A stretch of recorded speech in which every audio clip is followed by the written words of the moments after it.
All right, hopefully at this point you have had a chance to practice this on your own. So let's just briefly review what it is we want to do, and then we'll jump into the code and I'll show you my approach.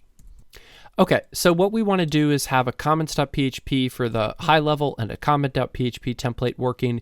We want to work with a custom callback function for WP list comments. We want to have our JavaScript working for our reply links to work. And then we're going to add all the comment tags and style it how we want. Finally, we want to make sure that it works with nested comments and paginated comments, and all of that is working as expected.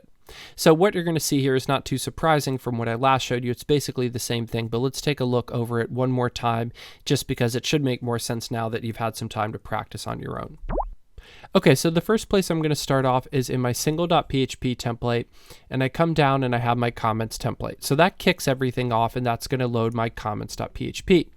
Then I have the password protected stuff. I have the number of posts.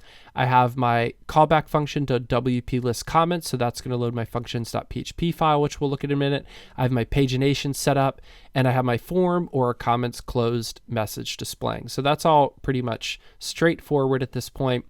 Now we could trace our callback function, WP tags comment, into our functions.php file, and find that it is just loading our comment.php file. So going from there and opening up our comment.php, we can see a lot of the same things.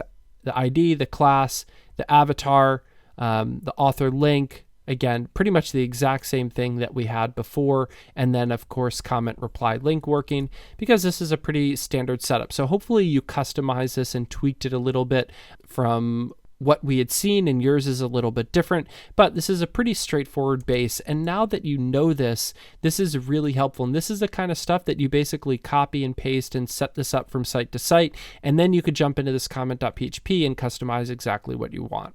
Now, I will say in closing that there are different ways to approach comments and how you format them. When we get into filters, we'll see other different options, but I think that this is a pretty good go-to base for getting started. And to take it all back to the beginning, again, if you don't need to customize this alone with no arguments and just CSS may be all that you need in order to control how they work.